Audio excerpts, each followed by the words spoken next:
Hello, hello, hello. Magandang tanghali po. Medyo nasikatan na kami ng araw ngayon dahil late na kami nakatulog kagabi dahil nga napusoy kami at hindi nakapag-scatter. Kaya ayun, naisip namin na magluluto po kami ng chicken feet paa ng manok.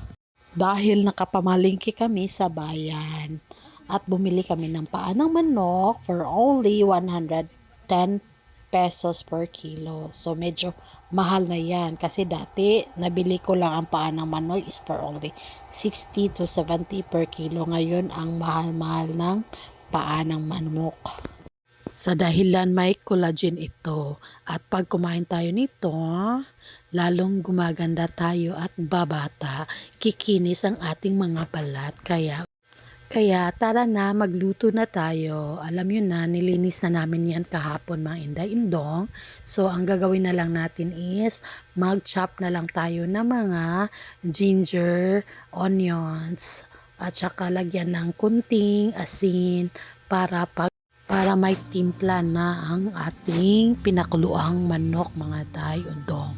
So yan lang ang gawin natin. Kailangan natin makuluan yung paa ng manok para pagkain na natin is malambot na siya.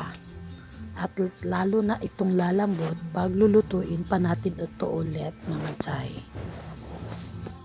Simplihan lang natin yung pagluto, wala nang etchos, yun lang, basta pinakuluan lang, may ginger at saka mga onion, suka, patis, toyo at siling haba kung meron ka para maging masarap, yan, at saka garlic, yun ang pinaka-importante sa pagluluto.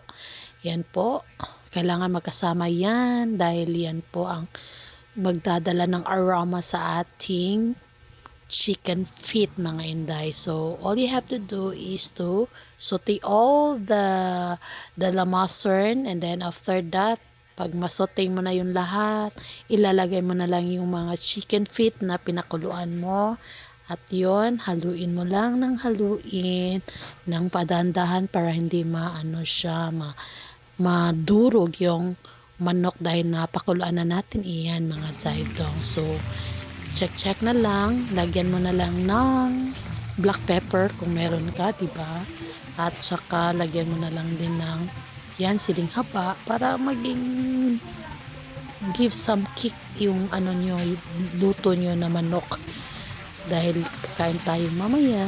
And then yun lang po, so kayarns na lang.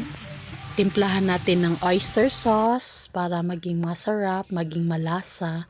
Yan, 2 pakete ng oyster sauce, tuyo at saka konting tubig para hindi mahubaser ng ating adobong chicken feet mga inday.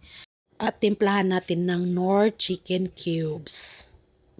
At lagyan din natin ng konting sugar para maging matamis. May asim, may tamis, may anghang, yan ang magdala ng sarap ng ating chicken feet. Kailangan palambutin talaga natin itong chicken feet na niluluto natin para diretso yung kain natin nito dahil mabukogs ito mga inday chong. Para mawala yung lansa, kung meron kayong calamansi juice, lagyan na lang natin kung meron kayo sa kusina ninyo, yan lang. Tapos at saka konting vinegar. Tapos halu-haluin mo na lang, then tapos takpan, and then at hintayin na lang natin in a few minutes dahil maluluto na yan mga inday. Dahil nga gusto natin ng more anghang, lagyan natin ng sili na labuyo mga inday at saka yung sili espada, yan tawag namin sa mga Bisaya, sili espada, yung green. Then konting sukayarns yan, then mamaya maluluto na yan. Bago tapusin ang video na ito, please don't forget to like and subscribe katam si Archie. At kung saan kang bansa ngayon or lugar, sana comment below para malalaman natin kung saan ito aabot ang video na ito mga langga. And then it's time to serve na, and then time for us to beer it na dahil Ready na po yan mga Daidong, and thank you for watching our videos. Sana hindi kayo magsawa guys. Kantahan ko na lang kayo. And then thank you so much. I love you guys. This is it. I'm with my cousin Destiny Princess TV baby girl.